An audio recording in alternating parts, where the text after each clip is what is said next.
Strategic media and public relations is bringing together dynamic companies, investors, and consumers like no one before. And we're doing it in a unique way while addressing the big changes underway in our world. Our world is fraught with both peril and opportunity. The world is changing. Long-term conflicts are shaping up over commodities, currencies, and influence. Political lines are shifting. Yet mankind moves on to meet the needs of a growing world. Newer, cleaner energy, medical breakthroughs, ways to better our lives, better ways to move into the future. Join us now for today's topic. Hello, everyone, and welcome to our third installment of our reality check, where you gain knowledge, not just information, as in Chris's National Investor newsletter states. Today, we're going to talk about stagflation, a sobering update. And the inflation numbers are going up, and the Fed is doing interesting things to try and level us all out. But it's turned around. It's moving higher in 2024. Commodity prices are high. There's a stronger US dollar. What is going on out there at this point in time? Well, Connie, there's a lot of different things going on. The biggest one of which is that we have really, there's two answers to that. First of all, we have had very much a regime change financially and in the markets in the last 2.5, 3 years now. Unlike anything we had seen since the late 70s and early 1980s. Back in those days was the first time that the average person ever heard the term stagflation. And that signifies not only rising costs, the deflation part of it, or inflation, rising consumer prices and whatnot, but a stagnating economy. A lot of us since the 70s and 80s, when we had that type of environment, got used to this situation. Well, when the economy weakens, prices go down, not up. You have deflation. But a lot of things have changed. And that's especially true in the last few years. Now, first off, to understand inflation, folks, the late Milton Friedman famously said that inflation is always and everywhere a monetary phenomenon. What does that mean? That means when whoever is in charge of it, in this case, the private central bank called the Federal Reserve, when they create too much new money and credit, more than the economy can absorb, then that greater volume of money to translate into the amount of goods and services in the economy, it becomes worth less. Therefore, the prices of these things go up. So it's not over time that, a gallon of milk or a house or a car has become that much more valuable or better. It's that the dollars that we use to pay for them have become cheaper, and you need more of them to be able to buy whatever you're going to buy. Now, people forget that on the monetary side of this thing, Connie, that it was in the fall of 2019, months before the COVID pandemic, as I called it, hit the newspapers and whatnot, that the Fed was already taking care of what Jerome Powell at that time euphemistically called the plumbing problem, kind of out of nowhere. The economy was weakening. There were cracks in the financial structure and so forth. So in the fall of 2019, the Fed was printing all kinds of money to shore up the repo market and stuff like that at the time. And we'll show it here. I had my cartoonist do a new cartoon for me at the time. We all remember. You remember what Ben Bernanke's nickname was, Connie? Helicopter Ben, baby. Helicopter Ben. So we retired the helicopter, and now we had a bigger job at hand, and we introduced cargo plane J. So it's not enough to fly helicopters and dump money. Now we got to use cargo planes. All right. So Powell was doing this for months before in early 2020, we had the COVID hit everybody and the economy gets shut down. And then the Fed really goes nuts. And the punchline here, folks, is that from that period in late 2019 until the Fed finally stopped a little less than 2 years ago, I think now, they created 30% of all of the US dollars ever printed into being in the entirety of the history of the US of A. So when you drastically increase the money supply and credit by many trillions of dollars, what is going to happen? You have what we call inflation. So prices of everything go up, and the government spending, a trillion, $2 trillion deficits every year, whatever they are, that adds to the problem because the government is spending way too much money. So that was the first issue that we had, and frankly, what has really thrown a lot of people in the markets off in the recent past is that for all the talk about how supposedly tight monetary policy is, it really isn't. The stock market until recently was hitting record highs again. Maybe it'll continue to do it on and off this year, but I think that right now we've probably seen where we're at or near the peak, in my opinion, for the broad stock market, even though commodity related stocks and others will keep going up for their own unique reasons. But corporations are borrowing record amounts of money. Uncle Sam is borrowing record amounts of money and rolling over debt. And so there's this massive overhang still of money. And here's another chart. I already showed one, but here's another chart showing how almost for the last year now, even though the Fed has maintained their level of short-term interest rates, even though they claim they're still reducing their balance sheet, the overall money supply has gone up again in the last year by several $100 billion. So it's no wonder that not only are the markets still hot, but inflation is still hot, and inflation is going to get hotter. So we came into 2024 with the expectation, thanks to Jerome Powell running his mouth, and I'm sure he regrets it now, at the meeting back in December, that we see good times coming, everything is the way we want it, aren't we all happy? And here he is, kind of as Scrooge, on Christmas morning after the dreams, I don't know why I'm so happy and this kind of thing. So after that, and Powell opened the door and let the markets think that we were going to start getting rate cuts soon, and the markets priced in a total of 25 basis point rate cuts. In other words, 150 basis points or 1.5% of reduction in interest rates. Now with inflation going the wrong way, the economy's still doing well. We've gone from the markets figuring, we're going to get 6 rate cuts. Goody, let's buy everything. Let's run the market back up. Then it was 4, then it was 3. As you and I are recording this, it's 2. There are some really smart people out there who say that the Fed may not cut rates at all in 2024, because we already had a week ago, as we're recording this here on the 12th of April, in this past week, we had much hotter than expected CPI numbers. PPI, producer prices, were less bad, but still going in the wrong direction in the big picture of things. Guaranteed, with energy still going up and whatnot, same thing is going to happen in May when we get April's numbers. Okay. And we're in a bad place. The Fed is in a bad place. The Fed has talked itself and backed itself into a corner. So that's the first reason, really, why we have such stickiness of inflation right now, is because the Fed just went too nuts printing money. And even to this point, they've not done enough yet to rein that in. And it's arguable whether they even can do that, frankly, at this point.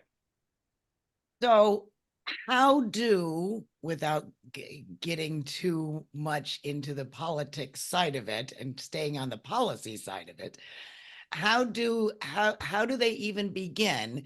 Now, everyone has to remember that back before Stagflation had that title, I think it started in 1973, something along those lines. Yeah. They didn't think it could exist. They didn't think it could exist. Stagflation cannot happen.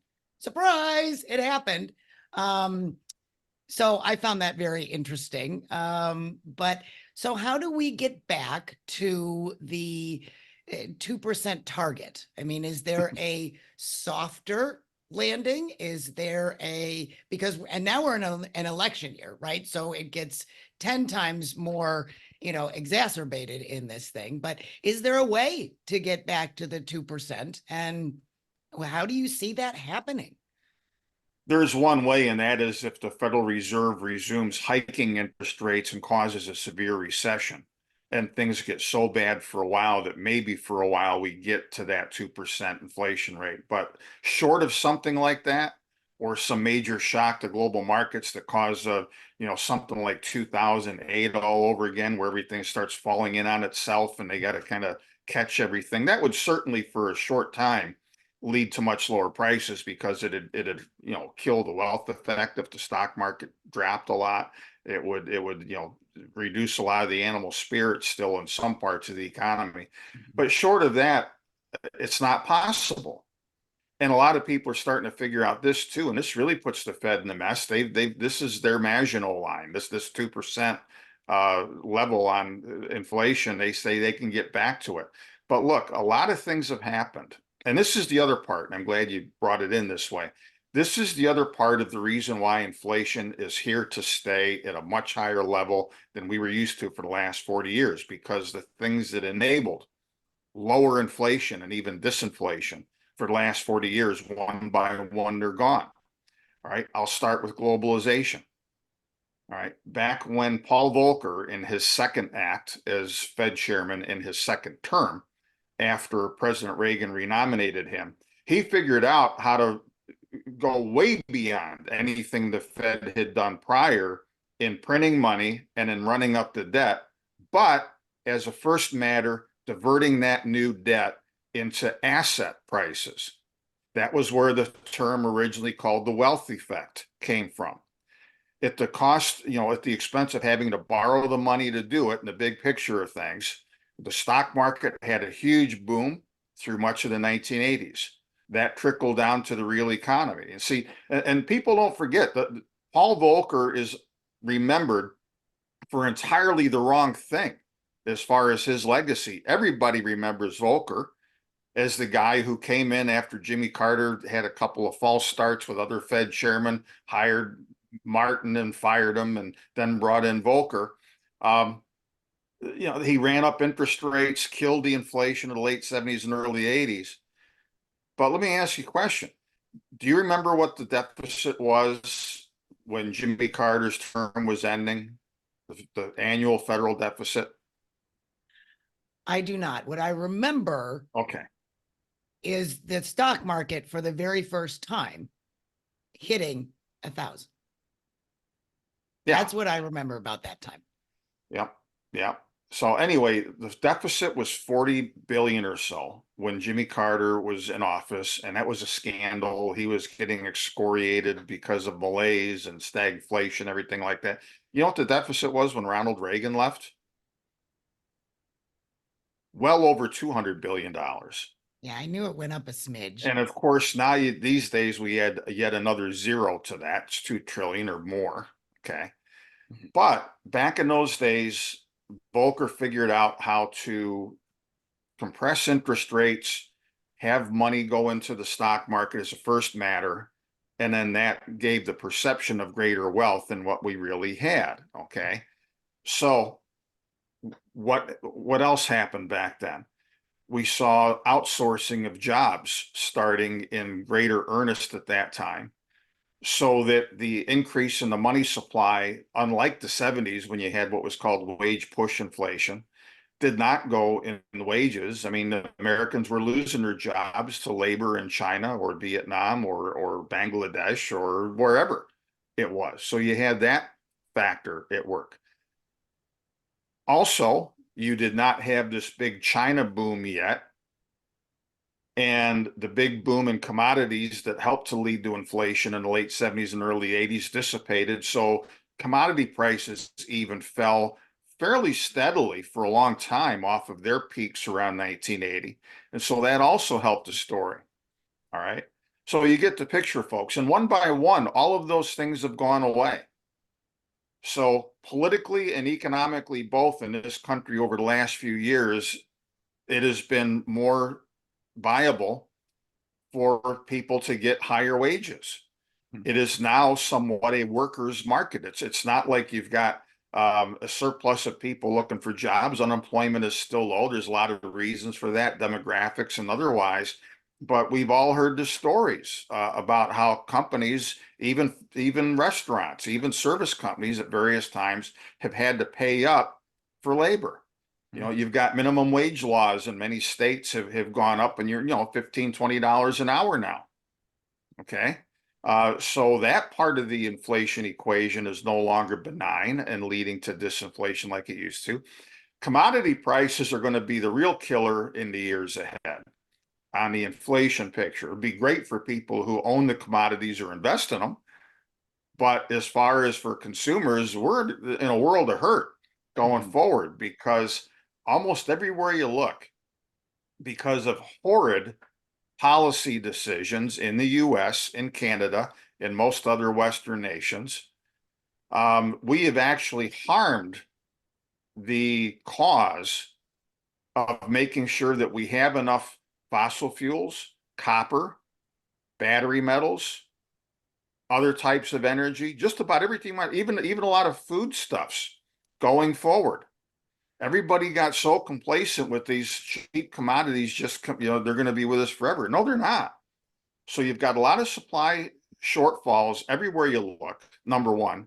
Number two, even though a lot of the powers that be like to talk about, well, we don't like to look down on other countries and exploit other countries. Another reason we had cheap commodity prices for a very long time until recently was because the US and other Western nations did exploit other countries. This went on for a very, very, very long time. If you've never read the book before, look for my friend John Perkins, The Confessions of an Economic Hitman. And he tells you where all the bodies are buried. He talks about starting in the 50s, about how the CIA and others went to one South American country after another. If the government in charge didn't follow instructions, they paid for it. And we made sure that everywhere we went, and the US wasn't the only one doing it, other former empires did it at their own various times. But we all went into these countries in South America and Africa and East Asia, took what we wanted and left the locals crumbs. That doesn't work anymore either. Right. And now you've got the owners of the commodities, and Canada's a developed nation, has a lot of commodities, but by and large, the majority of the big owners, we're talking about countries now on this planet, that have disproportionate shares of various kinds of commodities are still in what you would generally call the developing nation stage. Okay. They now want more of their own wealth. So it was, and I said this at the time in my newsletter and in a lot of interviews, I said, remember the summer of 2023 and the BRICS meeting in South Africa, because this is your shot across the bow, folks. It's your shot across the bow, investors. It's your shot across the bow, policymakers, that the free lunch is over. Taking everything out of emerging markets and leaving with the crumbs is over. They've all said that.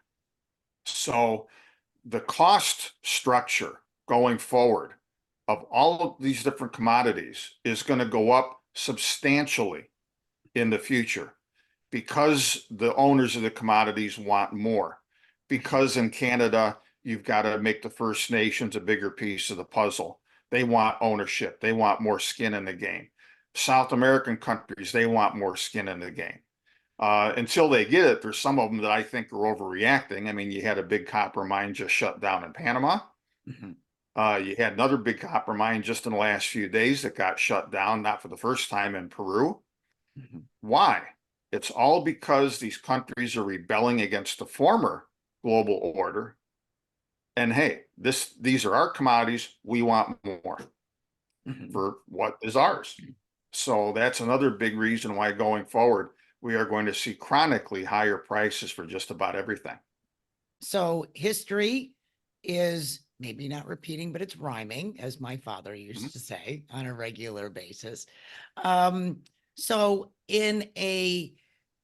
can you summarize this into 2 or 3 sentences on what people need to really take a look at, and not just listen to the hype on the, all in all of the media, so they can say, oh, that makes sense, because when Chris talked about it, he explained it this way.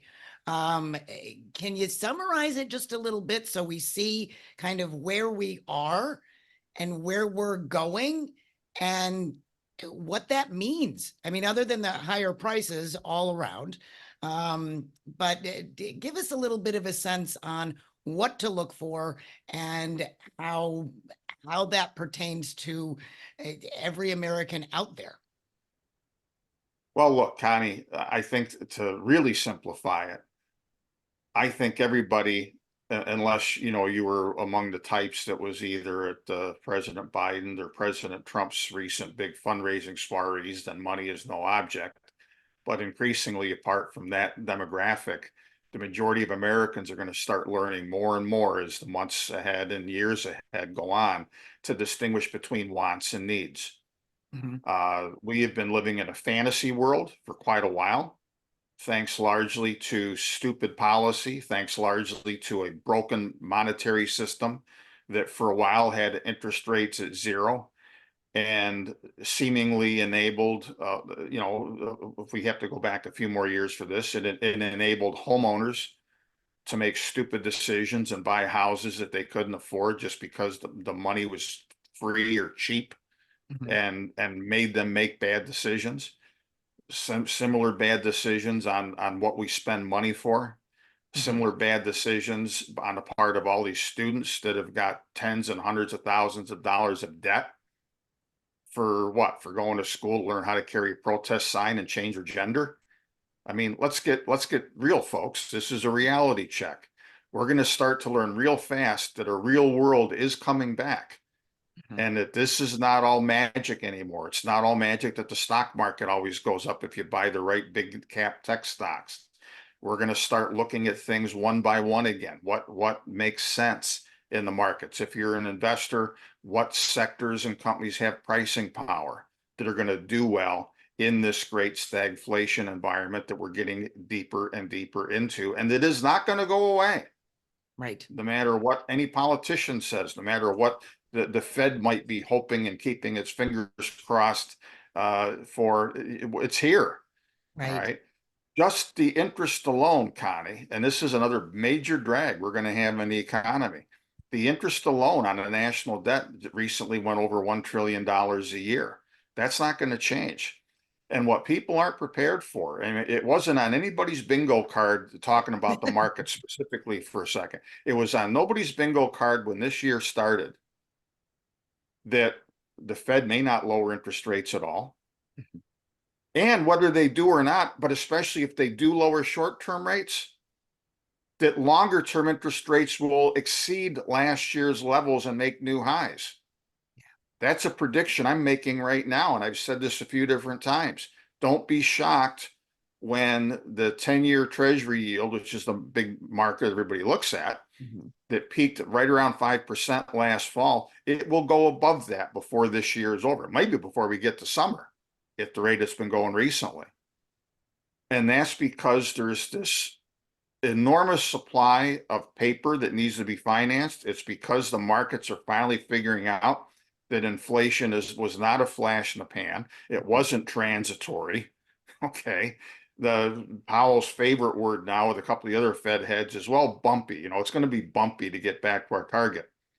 Well, I got news for you. You're not getting back to your target unless you or some other factor outside the markets causes a major recession.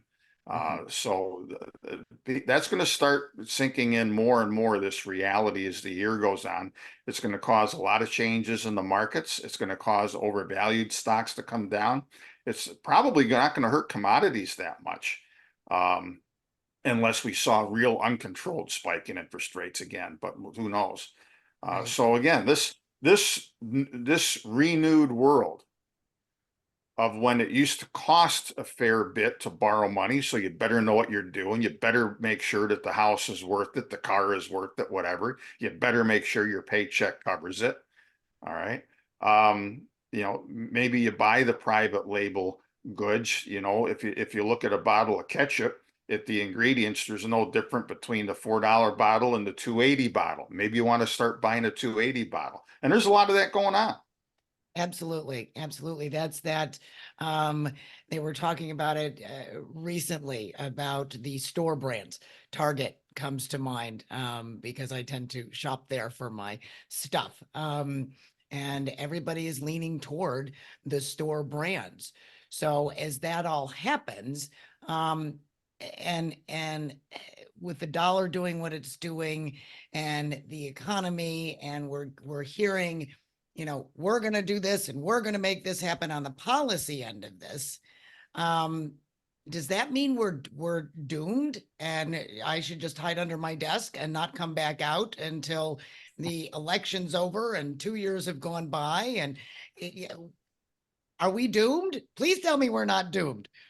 Well, look, doomed is a term that's probably in the eye of the beholder. I mean, you probably see a lot of the same stuff I do, Connie. And these are all come-ons. I get several of them every day in my email box. The U.S. dollar is about to be replaced by a new global currency or by a BRICS currency, or this is why China's been buying all this gold to replace the dollar. Anybody with half a brain has been taking money out of China for over a year now because they're a mess. The one saving thing, frankly, for the U.S. dollar and the U.S. dollar regimen at the moment is that the dollar is still the world's reserve currency. That's not changing anytime in the near future. There are other countries that are starting to use currencies other than the dollar to transact local business, and that's a very, very small start. That one day, and maybe I'll live to see it, maybe I won't, will lead to additional official reserve currencies in the world that have got some credibility.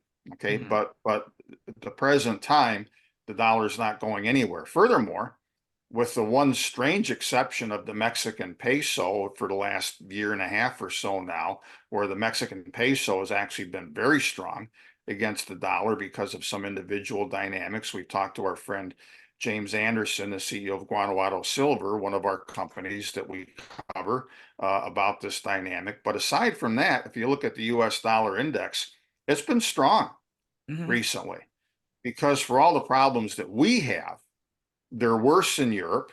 They're worse still in China. Nobody on this planet has a worse debt to GDP ratio when you add it all up than China does. Right. They're going to have to massively devalue their currency to keep everything from imploding over there. And they're doing that again now. Japan, which finally got out of negative interest rate territory, although their real interest rates are still deeply negative because inflation, even in Japan, which has been kind of a zombie for 30 years. Inflation even there has been running 4% or so. So the US is the best of a bad lot right now, which isn't saying a whole lot except in relative terms to all of the other major currencies. But the math still, Connie, suggests that interest rates will continue to rise, especially on the long end, almost no matter what happens. Now, look, if we had some kind of a major shock to the markets or to growth, interest rates would plunge for a while. People would be running into treasury bonds. And for people that don't remember this, any kind of a bond, be it a government bond or others, the value of the bond moves inversely to interest rates. So if people buy it and run the price up, the yield actually comes down in the market. And vice versa. So you would see a temporary drop in interest rates if we had some kind of a shock, or if the Fed somehow or other overdoes things, being too tight. They aren't right now, but if it were to come to that point by attrition or some other reason, and a major recession came, you would see a temporary drop. But long term, the trend is going to be still to keep yields where they're at, if not go higher. Ultimately, we will see the dollar weaken after this period of strength it's had recently. And it's again going to be because of the monetary inflation that the Fed will have to restart in various ways. There'll be even more money printing down the road to keep things at an even keel or save us from whatever might be coming or whatever pitfalls that we hit. So, but again, people forget, and I love using this example because this dispels a lot of the doom and gloom stuff and brings things real. If you and I were talking 40 years ago, all right, and we were ending that prior period of stagflation, high inflation, high interest rates, and all of that, around 1980, 1981. And I said to you, Connie, here's where we are today. Inflation's 14%. The prime interest rate is 15.5%. Short-term rates near 20% at that time at the peak. The stock market was floundering. We were a lot of people wringing their hands that the U.S. was approaching $1 trillion in total federal debt. And if I had said to you that, if we want to fast forward from 1980 to 2020, before we had this latest pop back up in these things, I'd say to you, Connie, 40 years from now, believe it or not, the national debt won't be $1 trillion. It'll be well over $30 trillion. Yet inflation won't be as high as it is now. Interest rates won't be nearly as high as they are now. And the stock market will be at a record. Yeah, you'd have called Happy Acres and told them to send a rubber truck for me. Right. But Right. that's what happened. Absolutely. Yeah. Yeah, that's what happened.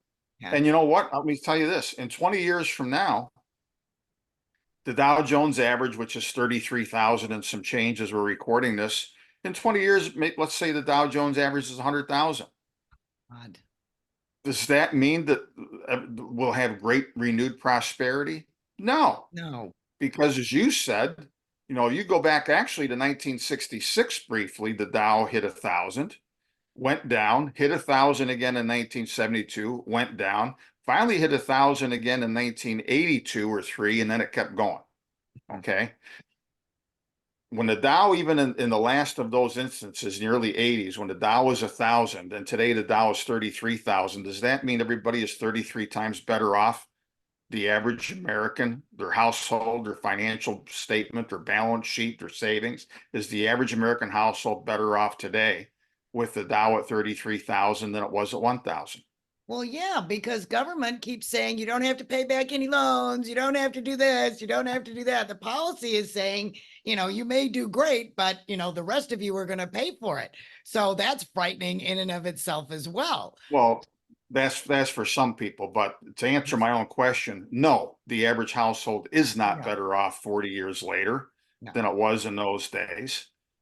And in 20 years, if my example is correct, and the Dow is 100,000, that Dow at 100,000 won't be as meaningful as the Dow even at 33,000 is today. It won't buy you any more in goods and services, and it won't mean that we're better off either as individuals or on the average case or as a country.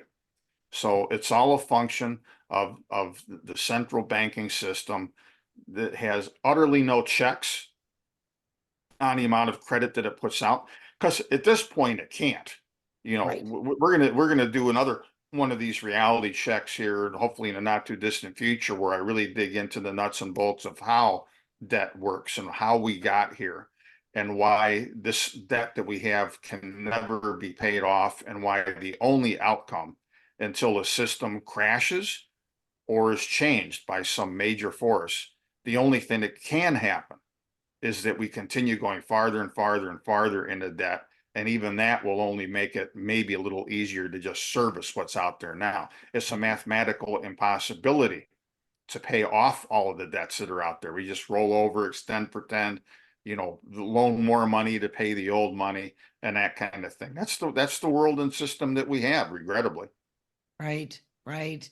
And it just keeps getting pushed off, to your point, and pushed off and pushed off. I'm going to come out of left field here. As things get more tense around the globe, I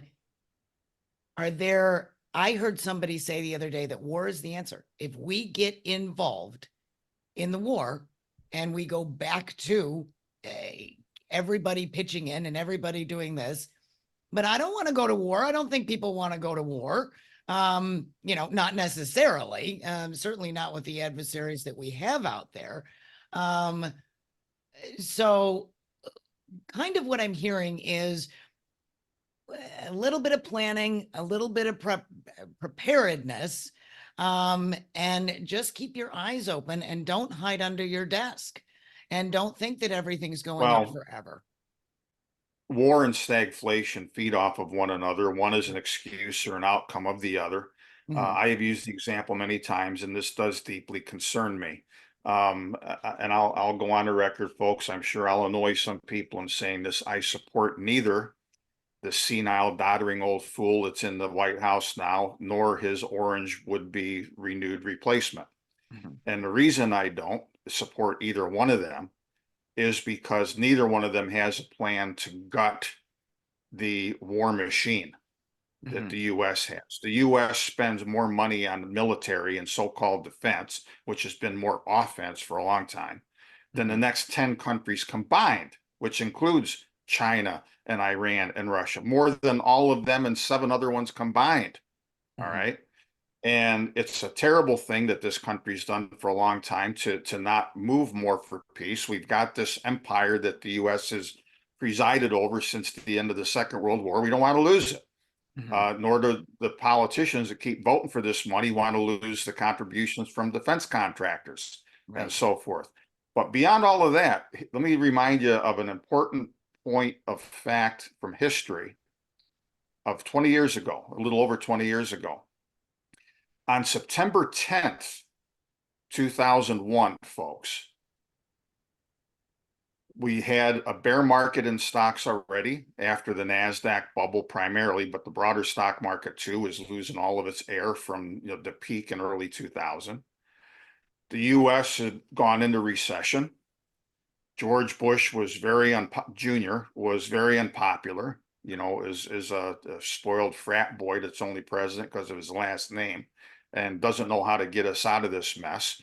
And last but not least, Alan Greenspan, who had been almost given the banker's version of sainthood not that long before, all of a sudden this guy is being looked at through a microscope.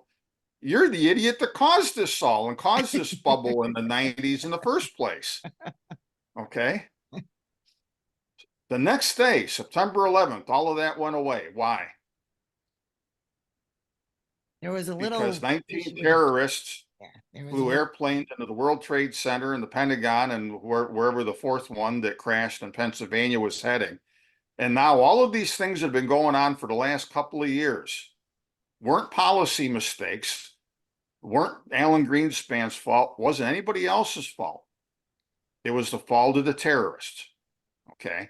That's what scares me about the near term right now. And I'm not predicting this, but it's not going to shock me if something happened someplace that caused oil to go to $150 a barrel from the present 90 or so, when you average out the US and Brent prices. Wouldn't surprise me if that thing also upended the stock market, caused all kinds of upheaval. And again, all of these things have been in play for a while. They're all because of flawed Fed policy, flawed policy out of Washington, Republicans and Democrats alike spending like drunken sailors with utterly no checks on them. And it should all come to a bad ending where we're going to be in hunker down mode for a while. But if some external thing like that happened, all of and the press would dutifully go along, just like on September 11, 2001, it'll all be the fault of whether it's Iran and Israel, whether it's Russia, whoever, it'll all be their fault. And that's the thing that worries me as far as, something that could come out of left field. Certainly. But aside from all of those one-off things, the bottom line, folks, as we close, is that the great stagflation is here to stay. The world has changed. The disinflationary time that ended around the year 2020 is over. And you better start to hunker down as a consumer. You better wise up as an investor and realize that in many ways, for an investor, we're actually going into a good world. Because now when there aren't higher interest costs, now when decisions need to be made between wants and needs, it's actually going to be a better landscape for investors than when we had this open-ended fun show, water park kind of thing that the Fed gave us. That's done. Right. Well, and whenever anything happens that causes a little bit of pain, the amazing thing on the other side of that pain is it's so much better, and if all of the policies and all the politicians would stop trying to make it all better for everybody else and, everybody around, so nobody feels any pain, just rip the bloody Band-Aid off and get it fixed and move forward, people. Let's have a great future. Let's not keep doing the same thing over and over again and expecting different results. I think that's called insanity, I think was my, Yep. is what I recall. But Chris, thank you so much for all of your expertise and your input. And of course, as everybody knows, please check out the National Investor, and you can get Chris's commentaries and opinions on everything that's going on out there, and with some very entertaining cartoons. So take a look. And if you have any questions, shoot us an email. Let us know your thoughts on what's going on. And I look forward to our next conversation about getting a little deeper into the weeds with each segment of this particular point in history and what it means for all of our futures. So thank you. We hope you got a lot out of today's subject. Make sure you avail yourself of the resources and contacts offered today. Subscribe to this channel for future topics and opportunities. And if you have any questions, drop us a line. Thanks for tuning in.